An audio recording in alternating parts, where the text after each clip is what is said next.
चलिए जी, चैप्टर है हमारा next chapter number 5, laws of motion.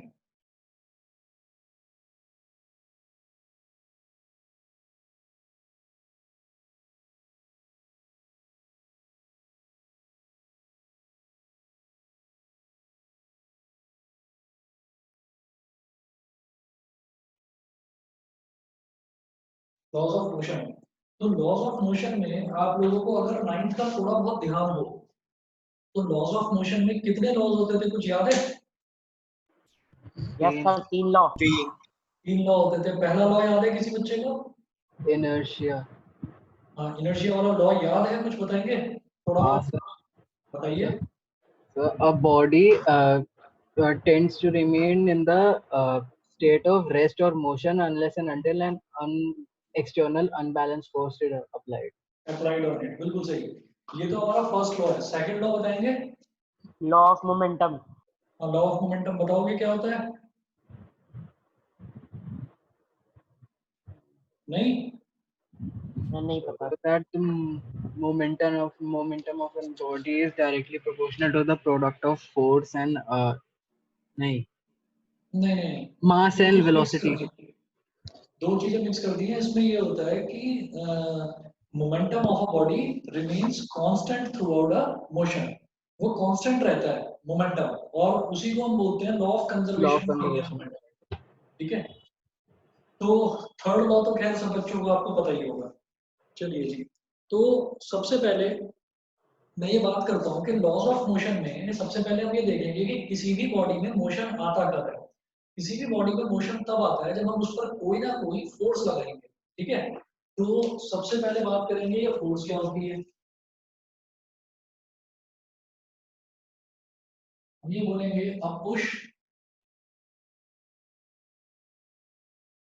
और pull is defined as force. वैसे प्रॉपर इसकी डेफिनेशन भी है, तो आपको मैं भेज दूंगा, आप लोग देख लीजिएगा। ये अगर किसी भी बॉडी पर मैं पुश करता हूँ और वो बॉडी मोशन में आ जाए, या मैं किसी भी बॉडी को पुल करता हूँ यानी कि खींचता हूँ और वो बॉडी मोशन में आ जाए, तो हम ये बोलते हैं कि this effect is known as force. ठीक है, उसको फोर्स बोलते हैं। उसके बाद हमने ये कहा कि फोर्स को स्टडी करने के बाद में हम ये कहेंगे कि जो हमारे पास एक एक्सपेरिमेंट करा था गैलीलियो ने। गैलीलियो का एक्सपेरिमेंट कराया, स्कूल में हो गया चैप्टर या नहीं, ये बताइए। No sir. किसी के भी स्कूल में नहीं हुआ ये चैप्टर अभी? तो हो Yes, तो sir, गया, हो समझ गया। कुछ नहीं आया वो। हाँ, तो वहां पर गैलीलियो एक्सपेरिमेंट कराया है या नहीं कराया, बस इतना बता दो। नहीं कराया तो मैं भी छोड़ देता हूँ। सर करवाया है। करवाया तो देख लीजिएगा गैलीलियो का एक्सपेरिमेंट क्या है। मोशन ऑफ ऑब्जेक्ट्स पर गैलीलियो ने एक एक्सपेरिमेंट करा था।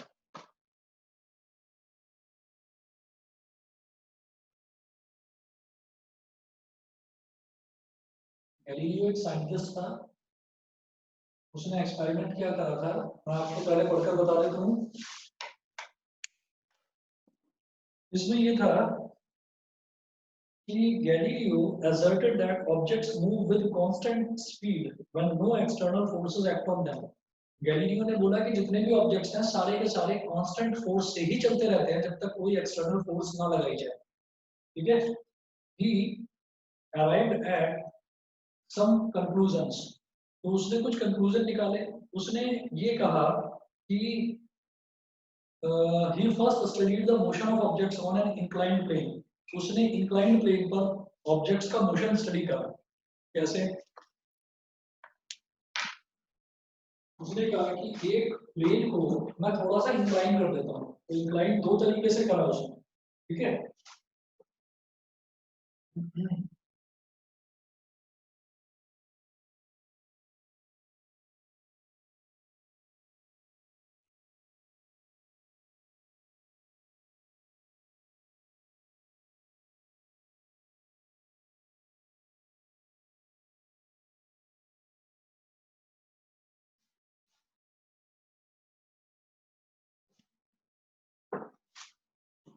ये हॉरिजॉन्टल ग्राउंड है,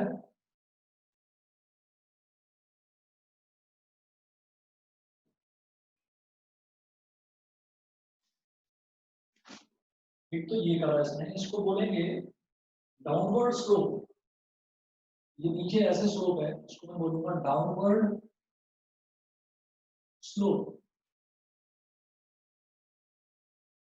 ठीक है, पहला। फिर दूसरा एक्सपेरिमेंट उसने करा अपवर्ड स्लोप के साथ में।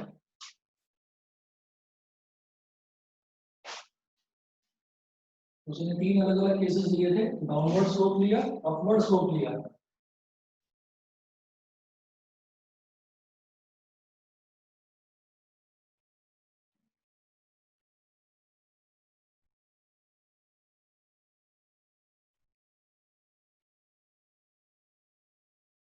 हर्ष, तुम्हारे यहाँ स्कूल में क्या चल रहा है? आज इससे नेक्स्ट वाला चैप्टर कौन सा है वो, वर्क एनर्जी वाला करा है। अच्छा, ये वाला करा दिया गया? हाँ अच्छा,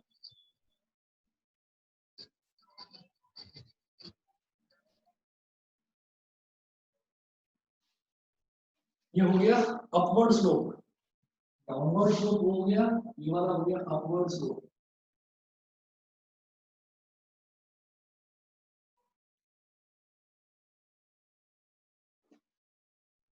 उसके बाद है तीसरा।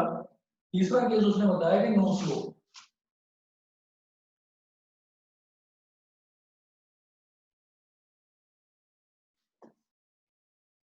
और इसमें इसने क्या करा कि एक बॉल को लिया, इस बॉल को यहाँ पर रख दिया। अब ये बॉल का मोशन किधर को होगा ये स्टडी करा। यहाँ दूसरे केस में क्या किया, बॉल को यहाँ रख दिया और इसका अपवर्ड मोशन स्टडी करा, तो इसलिए अपवर्ड स्लोप हो गया। और तीसरे में बॉल को यहाँ रख दिया और इस तरीके से। तो इसने क्या ऑब्जर्व करा, देखिए सबसे पहले Galileo observed that when an object moves down to an inclined plane, its speed increases. तो वैसे तो सभी को पता है कि अगर मैं डाउनवर्ड का स्लोप अगर जाऊंगा तो मेरी स्पीड बढ़ती चली जाएगी। उसने क्या करा कि ऐसे डाउनवर्ड स्लोप बनाया और उसने कहा कि ऐसे अगर किसी में ऑब्जेक्ट को रखूं तो ऑब्जेक्ट की स्पीड लगातार बढ़ती चली जाएगी। फिर उसने कहा कि अगर अपवर्ड स्लोप की बात करते हैं तो अपवर्ड स्लोप में अगर मैं किसी ऑब्जेक्ट को नीचे से ऊपर की तरफ अगर मूव कराता हूँ तो उसकी स्पीड लगातार घटती चली जाएगी, कम होती चली जाएगी। और अगर हम इस तरीके से भेजें तो ऑब्जेक्ट की स्पीड जो है वो कांस्टेंट रहेगी। When the object moves downward and inclined plane, its speed increases. पहला case. Second case, when the object is moved up above the inclined plane, जब ये ऊपर inclined plane पर ऐसे भेजा जाता है इसको तो its speed decreases। और फिर उसने बोला कि when the slope is neither upward nor downwards, there should be neither acceleration nor retardation। तो वहां ना तो स्पीड बढ़ेगी ना स्पीड कम होगी, तो वो कांस्टेंट स्पीड से चलता जाएगा। ठीक है, ये इसके गैलीलियो एक्सपेरिमेंट के 3 ऑब्जर्वेशन थे। बताइए जी, ये क्लियर में ये समझ में आ गया? Yes sir. Yes sir. ठीक है। फिर गैलीलियो का जो दूसरा एक्सपेरिमेंट था वो था डबल इंक्लाइंड प्लेन को लेकर। ये था सिंगल इंक्लाइंड प्लेन कि यहाँ पर डाउनवर्ड स्लोप है, यहाँ पर अपवर्ड स्लोप है, यहाँ पर कोई स्लोप ही नहीं है। फिर उसके बाद जो उसका दूसरा एक्सपेरिमेंट था, सेकंड एक्सपेरिमेंट जो था वो था डबल इंक्लाइंड प्लेन के लिए।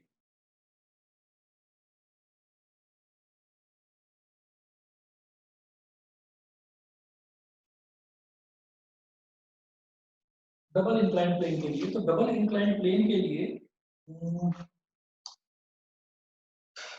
चलिए तीन डायग्राम बना रहा हूं मैं यहाँ पर भी।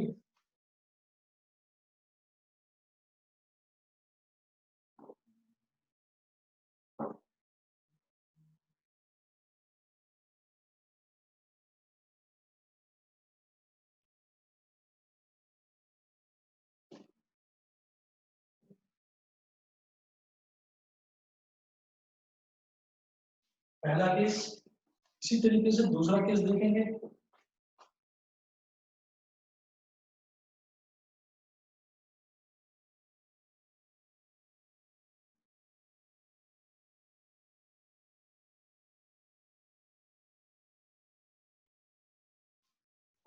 सेकंड केस हो गया। फिर देखेंगे एक थर्ड केस।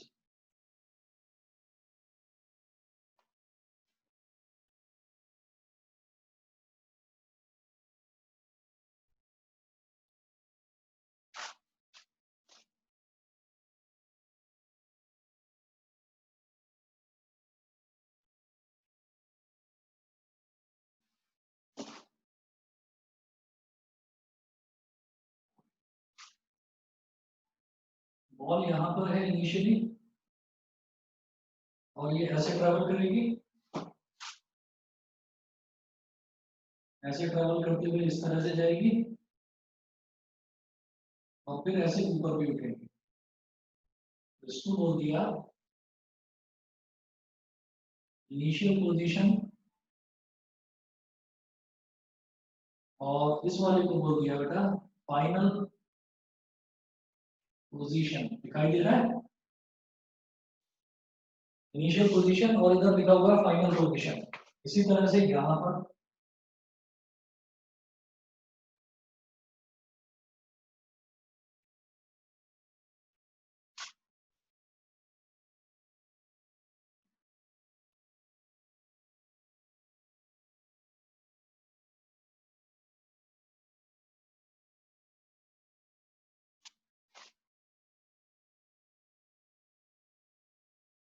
फाइनल पोजीशन,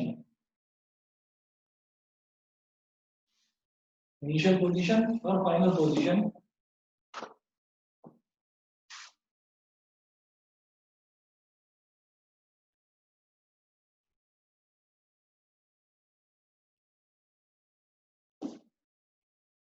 और इसको मैं बोलूंगा PERPETUL परपेचुअल मोशन। इसको हम बोलेंगे परपेचुअल मोशन। देखिए इन्होंने बोला Galileo noted in the case of an oscillating pendulum the bob always reaches the same height on either side of the mean position. From this observation Galileo thought of an imaginary experiment. In this experiment two inclined planes are arranged facing each other as shown in this figure. ठीक है, तो ये हमारी तीन figures हैं। इसको बोल दीजिए फिगर ए, इसको बोल दीजिए फिगर बी और इसको बोल दीजिए फिगर सी। तो जरा फिगर ए की बात करते हैं। When an object rolls down one of the inclined plane, it climbs up the other. It almost reaches the same height, but not completely because of the presence of friction. If the friction were absent, the object must have reached the same height as the initial height. ठीक है, अब देखिएगा क्या होता है। हमने कहा कि इनिशियली एक बॉल थी, उसकी पोजीशन यहाँ पर थी, तो बॉल को मैंने यहाँ से छोड़ दिया क्योंकि डबल इंक्लाइंड प्लेन है। डबल इंक्लाइंड प्लेन का मतलब क्या है कि एक तरफ ऐसे है इंक्लिनेशन और एक तरफ इंक्लिनेशन इस तरीके से। ठीक है, तो दोनों एक दूसरे को फेस करते हुए हैं।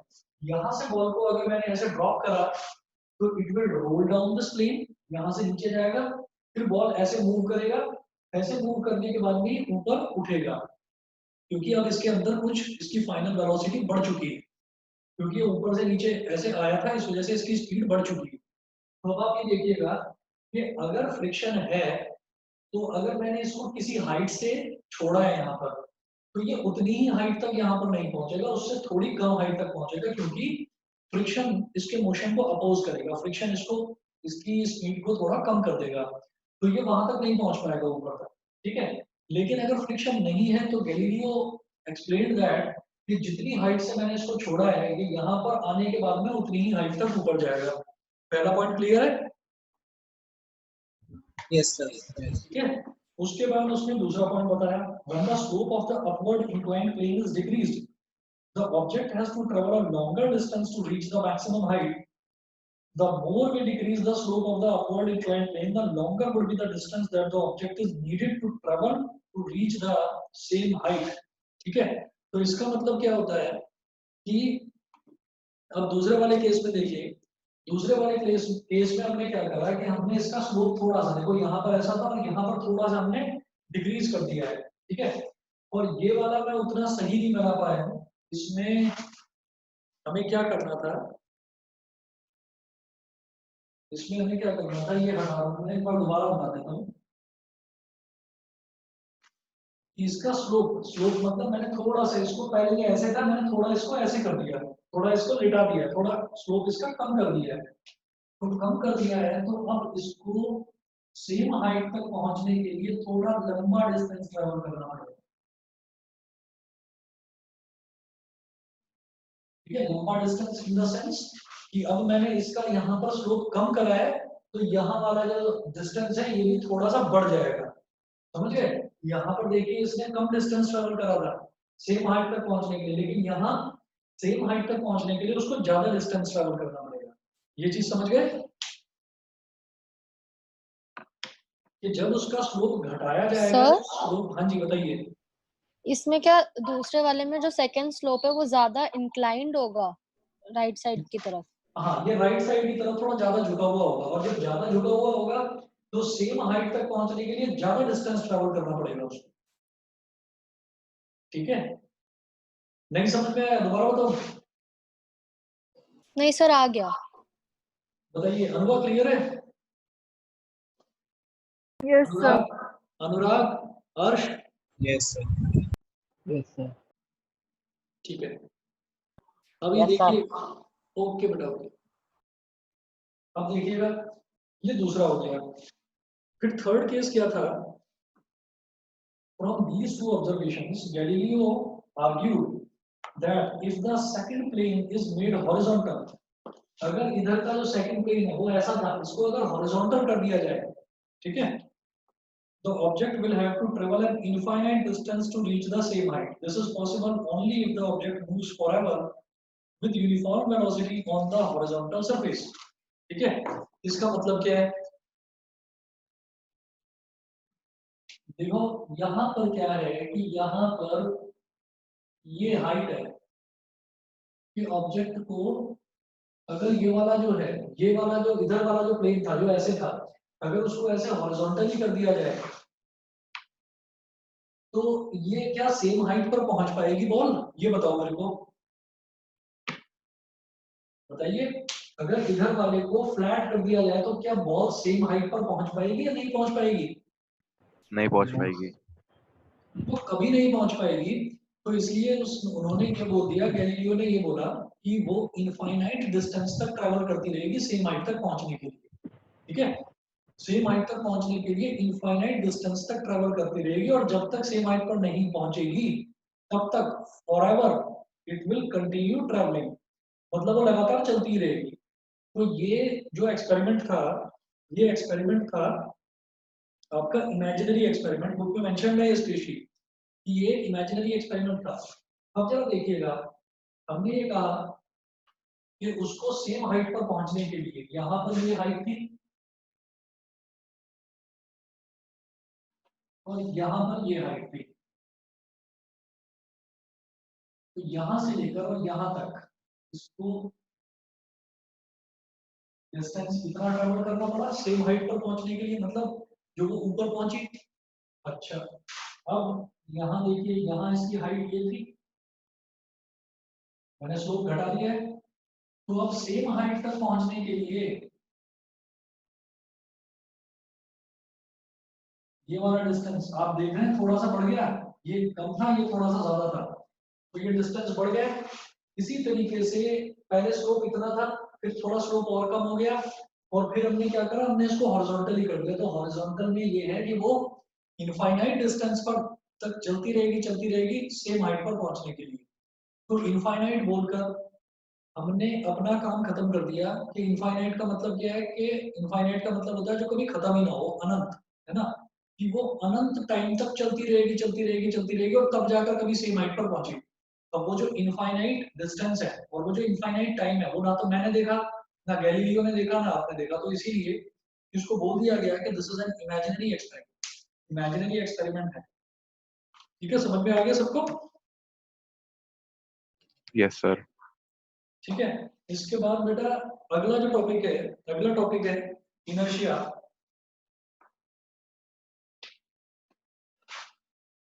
और यहीं से ये जो गैलीलियो का एक्सपेरिमेंट था ना, यहीं से न्यूटन का first law of motion derive हुआ। अब जब गैलीलियो ने ये बोला कि ये इनफाइनाइट डिस्टेंस तक बॉल चलती रहेगी, कब तक चलती रहेगी? जब तक, न्यूटन ने बोला, जब तक कोई एक्सटर्नल फोर्स ना लगा दी जाए। ठीक है, तो उसी से हमारा फर्स्ट लॉ ऑफ मोशन आ गया, a body continues to be in its state of rest or uniform motion until an external unbalanced force is applied on it. जब तक कोई external unbalanced force उस पर नहीं लगाया जाता तब तक बॉडी continuously अगर चल रही है तो चलती ही जाएगी, चलती ही जाएगी, अगर रेस्ट में है तो रेस्ट में ही रहेगी, रेस्ट में ही रहेगी। बताइए क्लियर है सबको? Yes, sir. ठीक है, अच्छा जी। अब इसके बाद में हम कहेंगे inertia and it's different types. तो अब सबसे पहले हम देखेंगे इनर्शिया ऑफ रेस्ट। न्यूटन का फर्स्ट लॉ ऑफ मोशन में लिखवा नहीं रहा हूं, आप लोगों को पता ही होगा। सबसे पहले मैं बताता हूं आपको इनर्शिया ऑफ रेस्ट। इनर्शिया दो तीन तरीके की होती है, वैसे आपने पढ़ी होगी इनर्शिया दो तरीके की, लेकिन अब पढ़ेंगे तीन तरह की। एक होती है इनर्शिया ऑफ रेस्ट, एक होती है इनर्शिया ऑफ मोशन, और एक होती है इनर्शिया ऑफ डायरेक्शन। तो सबसे पहले मैं बात करूंगा इनर्शिया ऑफ रेस्ट की। तो रेस्ट वाले में क्या है, the tendency of a body, the tendency of a body to remain in its position of rest is called inertia of rest. ठीक है, एक बॉडी है, उस बॉडी की टेंडेंसी है वो रेस्ट में है, तो उसकी टेंडेंसी ये है कि वो रेस्ट में ही रहना चाहती है, वो मूव नहीं करना चाहती। अच्छा बेटा एक मिनट रुको जरा, मैं ना पानी पानी पी कर आ रहा हूँ, बस एक मिनट रुक जाए।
इसी तरीके से इसका एक एग्जांपल देते हैं। इसका एग्जांपल है a person standing in a bus falls backward when the bus suddenly starts moving forward। ठीक है, तो अब इसमें क्या है कि when the bus moves the lower part of his body begins to move along with the bus while the upper part of his body continues to remain at rest due to inertia। that is why a person falls backward when the bus starts। ठीक है, तो ये हो गया inertia of rest. तो inertia of rest में क्या हुआ कि अगर एक बस है, उस बस में एक पर्सन खड़ा हुआ है, तो उसके जो पैर हैं, जो उसके फुट है, वो बस के फ्लोर पर टच है।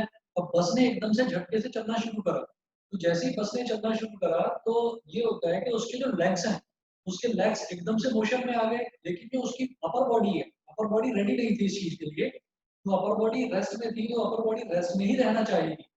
तो क्या होगा कि लेग्स जो है वो तो आगे की तरफ निकल जाएंगे, और जो अपर बॉडी है वो रेस्ट में, यानी कि वो रुकी ही रहेगी।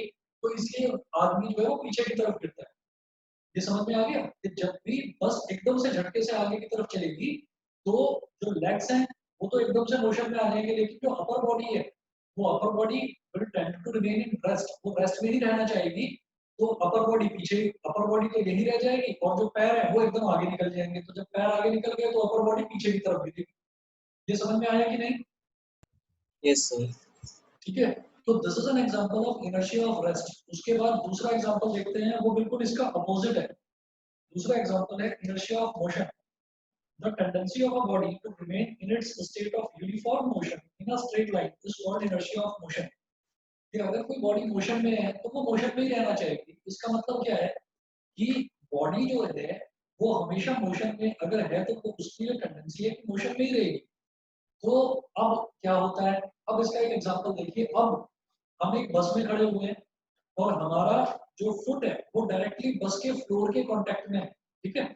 तो क्या होगा, when a moving bus suddenly stops, a person sitting in it falls forward, ठीक है। तो जैसे ही जो मूविंग बस है वो एकदम से रुकती है, तो आदमी जो है वो एकदम से आगे की तरफ गिरता है। ऐसा क्यों?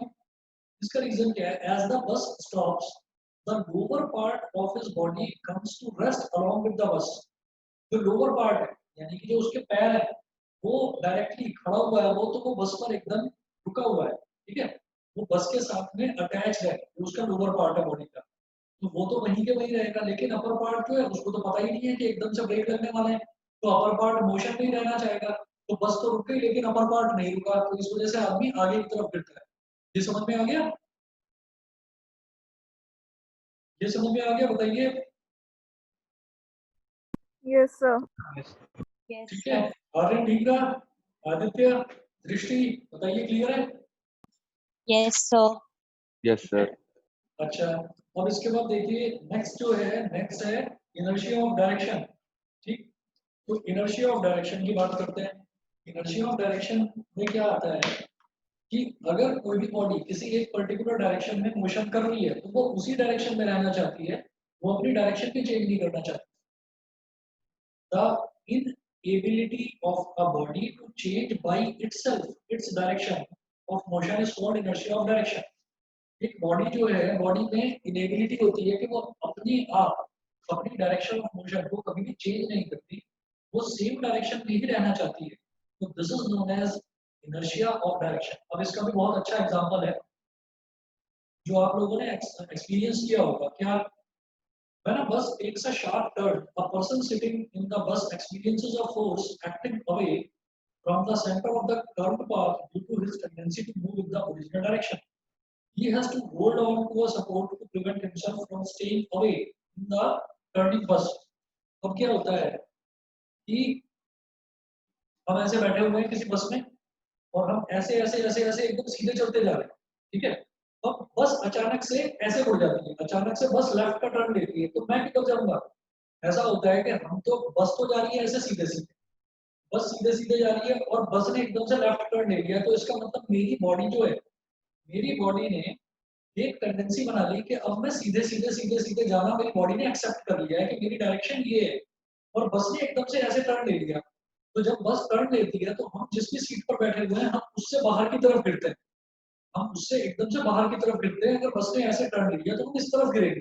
उसका रीजन क्या है कि हम बेसिकली सीधे ही जा रहे हैं लेकिन बस इधर मुड़ गई, तो इसलिए ऐसा लगता है कि हम उस तरफ गिर गए।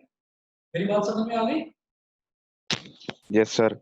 ये क्या हुआ कि हमारा जो मोशन था, हमारा मोशन तो स्ट्रेट लाइन मोशन ही था, हम तो ऐसे ही जा रहे थे जैसे बस जा रही थी, ठीक है। तो हम ऐसे ही जाते रहेंगे, बस बस इधर मुड़ गई, बस इधर मुड़ गई, तो इसलिए ऐसा लगता है कि हम लोग इस तरफ गिर गए हैं, जबकि हम इस तरफ नहीं गिरे, बस ने इधर टर्न ले लिया है, तो हम तो अपने ही मोशन में जा रहे थे। तो इसलिए बस के मोशन के साथ अपने आप को एडजस्ट करने के लिए फिर हम बस में पोल लगे रहते हैं या हैंडल्स लगे रहते हैं, हम उनको पकड़ के खड़े रहते हैं। ये सभी बच्चों को समझ में आ गया होगा मुझे लगता है। Yes sir. ठीक है, अर्श, अनुराग, क्लियर है? Yes, sir. ठीक है, चलिए जी। अब जो नेक्स्ट कॉन्सेप्ट है, नेक्स्ट कॉन्सेप्ट इसमें आता है बेटा लीनियर मोमेंटम का। तो ये कुछ वो वाली चीजें हैं जो पहले से आपको पता है। समझ क्लियर है ना? Yes sir. ठीक है, तो ये कुछ ऐसी चीजें हैं जो पहले से थोड़ी बहुत आप लोग पढ़ चुके होंगे। आगे डिटेल में कुछ डेरिवेशंस हैं, कुछ वेक्टर फॉर्म में है, वो सारी चीजें हम अभी देखेंगे। तो देखिएगा, अब हम बात करेंगे मोमेंटम की। तो मोमेंटम के बारे में भी आप लोग सब जानते ही हैं।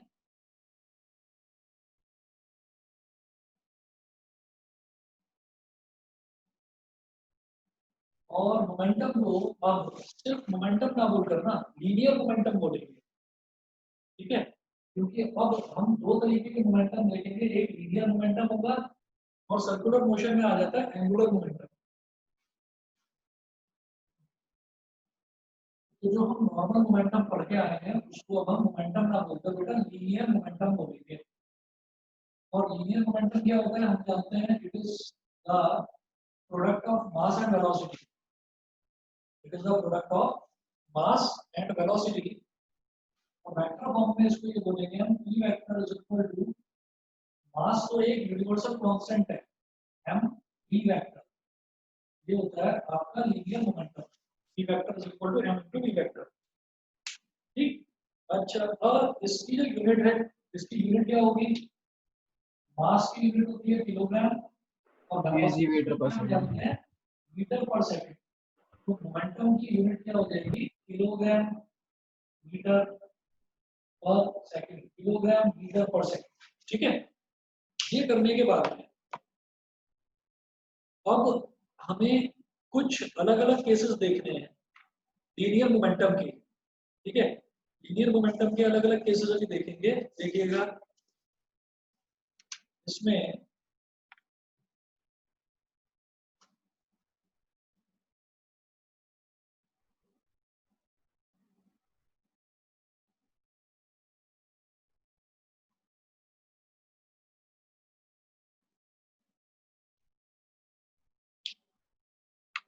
हम ये कहेंगे कि अगर मोमेंटम वेरी कर रहा है when the two bodies have equal or different masses, अगर हम ये कहेंगे कि दो बॉडीज हैं और दो बॉडीज हैं, अलग अलग बॉडीज हैं, तो एक केस हम ऐसा देखेंगे जब दोनों बॉडीज के मास सेम है, और एक केस ऐसा देखेंगे जब दोनों बॉडीज के मास अलग अलग है। तो उनको स्टडी किस तरीके से करेंगे, उनका मोमेंटम किस तरह से स्टडी करेंगे, वो देखते हैं जरा। तो देखिएगा इसमें ये है कि केस वन,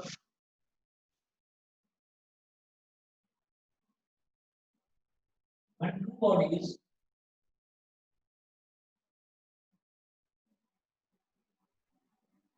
केस वन है when two bodies have mass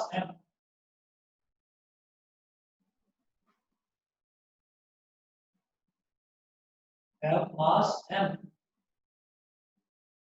each and v1 is greater than v2। अगर दो बॉडीज मुझे दे रखी हैं और दोनों बॉडीज का मास m है ना, दोनों बॉडीज का मास m है, लेकिन पहली वाली बॉडी जो है उसकी वेलोसिटी दूसरी वाली बॉडी की वेलोसिटी से ज्यादा है, तो मैं क्या करूंगा, मैं सबसे पहले इसमें लिखूंगा p1। मैंने पहली बॉडी का लीनियर मोमेंटम निकाल लिया p1, तो बेटा मैं जानता हूँ p1 क्या हो गया mv1। दूसरी बॉडी का लीनियर मोमेंटम निकालूंगा p2, p2 क्या हो गया mv2। तो p1 और p2 हमने कैलकुलेट कर लिया। ठीक है, p1 और p2 हमने कैलकुलेट कर लिया। फिर हम कहेंगे कि हम इनका रेशियो निकालते हैं p1 और p2 का, तो क्या हो जाएगा, आप निकालिए बेटा p1 अपॉन p2, तो ये क्या हो जाएगा mv1 अपॉन mv2। तो m से m कैंसिल आउट हो गया, ये मेरे पास आ गया v1 अपॉन v2, है ना, ये v1 अपॉन v2 आ गया। इससे क्या समझ में आता है, आप ये देखिएगा v1 upon v2 is equal to v1 upon v2, ये आ गया जो रेशियो है दोनों का। तो जब v1 v2 से बड़ा है, जब v1 v2 से बड़ा है तो खुद देख लीजिए, जैसे ये मेरे पास mv1 है और ये mv2 है, तो मास तो दोनों का सेम है, मास का तो कोई फर्क पड़ेगा नहीं। अगर v1, अब मास तो दोनों का सेम है, तो v1 अगर बड़ा है तो mv1 ये टर्म ऑब्वियसली बड़ी हो जाएगी, v2 छोटा है तो ऑब्वियसली ये वाली जो टर्म है mv2 ये छोटी हो जाएगी। तो हम सीधे सीधे बोलेंगे since v1 is greater than v2, therefore p1 is greater than p2। ये समझ में आ गया कि अगर दो बॉडीज हैं, दो बॉडीज का मास सेम है, वेलोसिटीज डिफरेंट है, तो जिस बॉडी की वेलोसिटी ज्यादा होगी उसका मोमेंटम भी ज्यादा होगा। पहला केस क्लियर है कि नहीं, बताइए। Yes, sir. सिंपल है, कोई ऐसा नहीं Yes, sir. है बहुत कोई मुश्किल चीज समझाई हो कि दोनों के मास सेम है तो जिसकी वेलोसिटी ज्यादा उसका मोमेंटम ज्यादा। ठीक है। अच्छा, तो एक तो ये चीज हो गई। उसके बाद में इसमें ये है कि हमने ये कहा कि अब अगर दूसरा केस देखते हैं,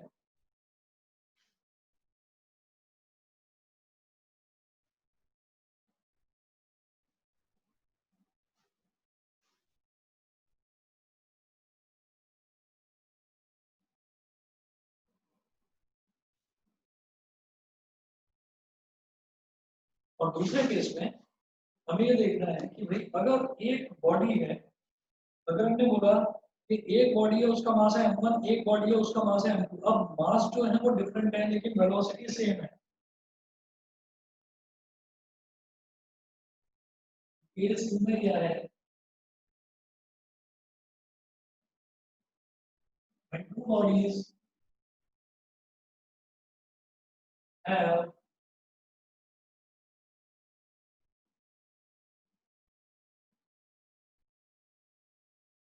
different masses such that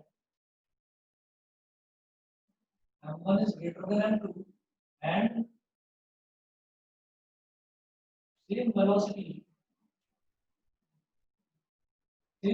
is v। अब वेलोसिटी सेम है लेकिन एक का मास ज्यादा है एक का मास कम है, तो m1 भी हो जाएगा और p2 क्या हो जाएगा m2 भी, क्योंकि वेलोसिटी दोनों की सेम है, मास m1 का ज्यादा है m2 का कम है ना। तो अब सीधी सीधी बात है, distance m1 is greater than m2 तो p1 is greater than p2। अब मास पर ये डिपेंड करेगा कि किसका मोमेंटम ज्यादा है किसका कम है। तो यहाँ अगर रेशियो निकालेंगे p1/p2 तो ये हो जाएगा m1b अपॉन m2 भी, से भी कैंसिल आउट हो गया, ये रेशियो आ गया m1/m2। मेरी बात समझ में आ गई? Yes sir. ठीक है जी। Yes sir. हाँ जी, अब इसके बाद देखेंगे तीसरा केस। तीसरा केस क्या है,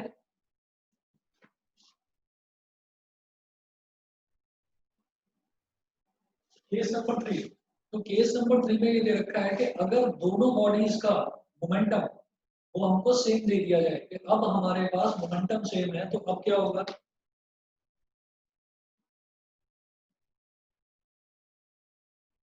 अब देखिएगा and two bodies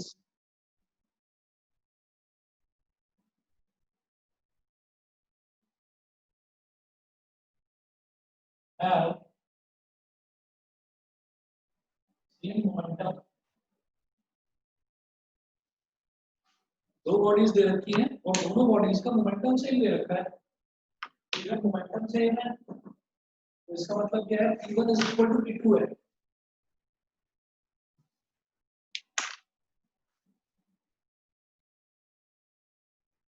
यानी कि p1 is equal to p2 है। p1 is equal to p2 का मतलब क्या हो गया, m1 p1 is equal to m2 p2। अब मास भी अलग अलग है और वेलोसिटीज भी अलग अलग है, ठीक है। तो p1 हो गया m1 p1 और p2 हो गया m2 p2, ठीक है। तो अब इस केस में क्या करेंगे, इस केस में हम ये देखेंगे कि दोनों को इक्वल होने के लिए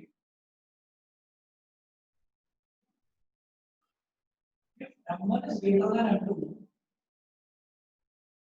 अगर m1 m2 से बड़ा है, अब खुद सोचिएगा, अंदाजा लगाओ, अगर m1 m2 से बड़ा है तो v1 v2 से बड़ा होना चाहिए या छोटा होना चाहिए, ये बताओ। छोटा होना चाहिए।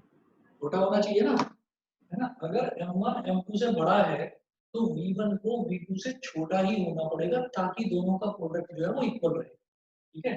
if m1 is greater than m2 then v1 is less than v2, then v1 is less than v2, ठीक। अब इसको मैथमेटिकली कैसे है, कैसे आपको करना है वो मैं आपको नोट्स में भेज दूंगा। आप लोग तो सिर्फ ये केस लेकर चलिए कि हमारे पास 3 केसेस हैं। एक केस हमारे पास ये था कि जब दोनों के मास सेम, वेलोसिटीज बड़ी, तो जिसकी वेलोसिटी ज्यादा उसका मोमेंटम ज्यादा। दूसरा केस जब दोनों की वेलोसिटी सेम, मास डिफरेंट, तो जिसका मास ज्यादा उसका मोमेंटम ज्यादा। और तीसरा केस जब हमने मोमेंटम ही सेम ले लिया, तो अगर एक बॉडी का, पहली बॉडी का दूसरी बॉडी से मास ज्यादा है तो दूसरी बॉडी का पहली बॉडी से वेलोसिटी कम होनी चाहिए, तभी दोनों के दोनों बैलेंस रहेंगे, तभी दोनों का मोमेंटम बराबर रहेगा। सबको समझ में आ गया ये? Yes sir. चलिए जी, उसके बाद है हमारे पास फिर वही है दोबारा ही रिवीजन है, 9th क्लास का ही रिवीजन है, तो सिर्फ और सिर्फ डेफिनेशन आपको ऐसे ही बता रहा हूँ, आपको समझ में आ ही जाएगा। न्यूटन के तीनों लॉ की जो थ्योरेटिकल डेफिनेशंस हैं, तो पहले डेफिनेशंस देखनी है। डेफिनेशंस क्या है? सबसे पहले Newton's first law of motion, ये है every body continues to be in its state of rest or of uniform motion in a straight line unless it is compelled by some external force to change that state. ठीक, ये तो हो गया Newton का first law. Second law, the rate of change of linear momentum of a body is directly proportional to the applied force and the change takes place in the direction of the applied force. rate of change of linear momentum वो directly proportional होता है force के, मतलब rate of change of linear momentum ये हो गया कि अगर मान लीजिए मैं कहूं कि कोई बॉडी है, उस बॉडी का मास m है, तो rate of change of linear momentum क्या होगा? ये final momentum minus initial momentum. Rate of change of linear momentum मतलब final momentum minus initial momentum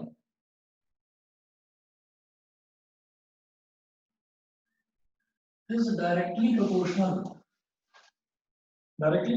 to the applied force। ठीक है, ये फोर्स के डायरेक्टली प्रोपोर्शनल होता है, या उल्टा बोल दीजिए कि F is directly proportional to final momentum minus initial momentum। एक ही बात है। तो फाइनल मोमेंटम क्या होगा? मोमेंटम होता है mass into velocity, mass into final velocity, minus initial momentum क्या होगा? मास इनटू वेलोसिटी, यानी कि मास इनटू इनिशियल वेलोसिटी। अब F is directly proportional to m v minus u। ठीक है, और जो ये v minus u है, अगर ये बोला जाए कि पर यूनिट टाइम आप बताइए, तो आप जानते हैं by first equation of motion v is equal to u plus at। अगर पर सेकंड बताया जाए तो v minus u upon t, ये किसके बराबर हो जाता है? ये एक्सेलरेशन के बराबर हो जाता है। तो हम ये कह देंगे कि F is equal to m into a। ये सेकंड मोशन से, सेकंड इक्वेशन से आ जाता है। ठीक है, कि v minus u अपॉन 1 अगर टाइम 1 है, तो हम ये बोल देंगे कि मास तो एक कांस्टेंट है, तो आप इसको प्रोपोर्शनलिटी साइन को हटाकर मास इनटू एक्सेलरेशन ऐसे बोल सकते हैं। ठीक, ये प्रूफ आपने 9th क्लास में करा होगा। हाँ जी, आपने 9th क्लास में करा होगा। अभी इसकी उतनी इंपॉर्टेंस नहीं है, जहां कहीं जरूरत होगी वहां बता दूंगा। और थर्ड लॉ ये बहुत आसान। हाँ, कुछ पूछ रहे हो आर्यन? नहीं सर। अच्छा, चलिए, थर्ड लॉ है to every action there is always an equal and opposite reaction. हर एक एक्शन के लिए एक इक्वल और अपोजिट रिएक्शन होता है। फिर उसके बाद जो इस चैप्टर में जो शुरुआत वाला जो अभी हमने पोर्शन डिस्कस करा है, इसमें ना कुछ एग्जांपल बेस्ड क्वेश्चंस आते हैं। जैसे मैंने फर्स्ट लॉ ऑफ मोशन की बात करी, फर्स्ट लॉ ऑफ मोशन में वही है इनर्शिया वाला, a body continues to be in its state of rest or of uniform motion until and unless an external unbalanced force is applied on it। तो इसके कुछ एग्जांपल्स वाले questions आते हैं, उनको अभी मैं डिस्कस करता हूँ, उनकी समझ में आ जाए। तो उनको कहीं नोट वगैरह करने की तो जरूरत नहीं है, और एज सच मैं नोट्स में कोई ज्यादा दूंगा नहीं, एक एक दो लाइन ही लिखकर समझा दूंगा। वो सिर्फ एक्सप्लेनेशन बेस्ड होते हैं, कोई ज्यादा उसमें ऐसा नहीं है कि आपको वर्ड टू वर्ड लर्न करना है।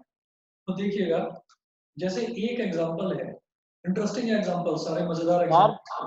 हाँ जी, सर हमें नोट्स मिलेंगे इसके? हाँ, नोट्स तो आपको दूंगा, मैं नोट्स तो भेज ही रहा हूँ। Okay sir. नोट्स तो मैं सारे चैप्टर्स के भेज ही रहा हूँ, तो नोट्स में कोई प्रॉब्लम नहीं। बस पहला चैप्टर था जिसके नोट्स नहीं भेजे थे, वो मैंने सारा नोट करवाया था आप लोगों को, यस सर। है ना, जो एक्चुअली सेकंड चैप्टर था यूनिट एंड मेजरमेंट वाला। यस। चलिए ठीक, अब देखिएगा न्यूटन का फर्स्ट लॉ ऑफ मोशन के कुछ एग्जांपल्स देखते हैं। तो पहला क्या है? When a horse suddenly starts running the rider falls backward. पता है आपको? और अगर ये आपसे पूछ लिया जाए तो आप कैसे बताओगे? भाई अब अचानक से आप बैठे हुए हो, ठीक है, तो आपने अपनी बॉडी का लोअर पोर्शन, आपके हिप्स और आपके पैर, वो पूरे घोड़े से चिपके हुए हैं, लेकिन आपकी अपर बॉडी तो फ्री है। तो घोड़ा नीचे है आपकी बॉडी के नीचे, अब घोड़े ने एकदम से झटके से दौड़ना शुरू कर दिया, तो क्या होता है कि राइडर जो है वो एकदम से पीछे गिर जाता है। तो वही एग्जांपल कि भाई हमारे लोअर पोर्शन ने एकदम से चलना शुरू कर दिया, लेकिन अपर पोर्शन तो रेस्ट में था, तो it continue to be in its state of rest. Lower portion आगे निकल गया, अपर पोर्शन पीछे गिर गया। बताइए समझ में आया कि नहीं? ठीक है। इसी तरीके से फिर देखिएगा सेकंड है, dust is removed from a hanging carpet bye beating it with a stick. कुछ याद आ रहा है? ये वाला एग्जांपल 9th क्लास में भी आपने करा होगा। Yes, sir. बताइए ऐश्वर्या, समझ में आया? याद आया? Yes sir. When a hanging carpet is beaten with a stick, तो ये भी फर्स्ट लॉ का एग्जांपल है कि इसमें क्या होता है कि कारपेट को आपने लटका दिया और लटकाकर आप उसको स्टिक से आप उसको मारे जा रहे लगा था, तो उससे क्या होता है कि जो कारपेट है, कारपेट को आपने अचानक से क्या करा, आपने कारपेट को शेक करना शुरू कर दिया स्टिक से। तो कारपेट को शेक करा तो कारपेट के ऊपर जो डस्ट पार्टिकल्स थे वो तो रेस्ट में थे, कारपेट ने मूव करना शुरू कर दिया आगे पीछे, तो क्या होगा उससे? डस्ट पार्टिकल्स तो अपनी स्टेट ऑफ रेस्ट में रहेंगे, तो डस्ट पार्टिकल्स तो ऐसे ही रहे, है ना। और आपने क्या करा, फॉर एग्जांपल आप सोचिए कि जैसे मान लीजिए ये जैसे मान लो ये हैंकी है, तो इसी को आप कारपेट समझ लीजिए। तो मान लीजिए ये ऐसे है और आपने इसको स्टिक से ऐसे मारना शुरू करा, स्टिक से आपने इसको ऐसे मारना शुरू करा, तो ओरिजिनली जितने भी डस्ट पार्टिकल्स थे वो डस्ट पार्टिकल्स इस लेवल पर थे, आपने इसको ऐसे मारना शुरू करा तो इसने पीछे पीछे और आगे आगे पीछे मूव करना शुरू करा। डस्ट पार्टिकल्स रेस्ट में थे तो डस्ट पार्टिकल्स अपनी पोजीशन छोड़ देंगे और वो एकदम से नीचे की तरफ आकर गिर जाएंगे। तो थोड़ी देर आप इसको स्टिक से ऐसे मारोगे तो थोड़ी देर बाद आप देखोगे सारी डस्ट जो है वो नीचे की तरफ जाकर जमीन पर गिर जाएगी, एक जगह इकट्ठी हो जाएगी। समझ गए ना ये वाला? Yes, sir. इसी तरीके से हम ये कहेंगे कि coin falls into the tumbler when the card is given a sudden jerk, when the card is given a sudden jerk। तो ये क्या होता है कि जैसे मान लीजिए हमने ये कहा कि एक हमारे पास टम्बलर है, ऐसे टम्बलर मतलब ग्लास है मेरे पास और उसके ऊपर हमने कार्ड रखा हुआ है ऐसे,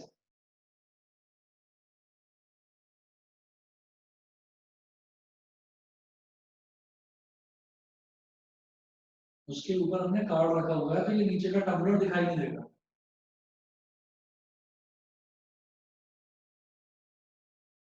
समझ गए सर बच्चे?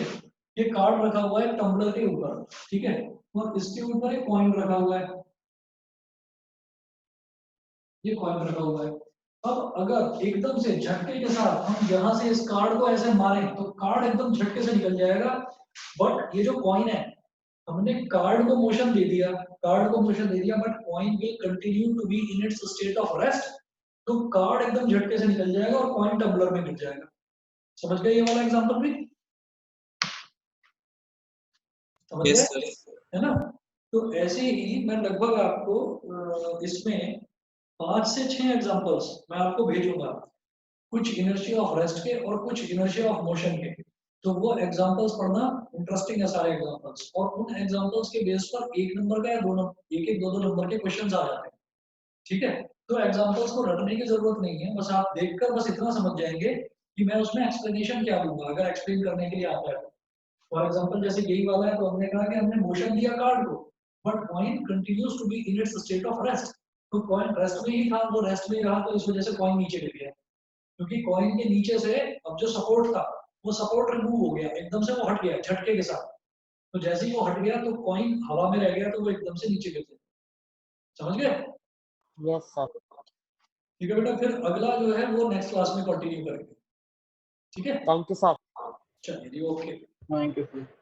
Okay Thank you, sir. Thank you, sir. Okay okay.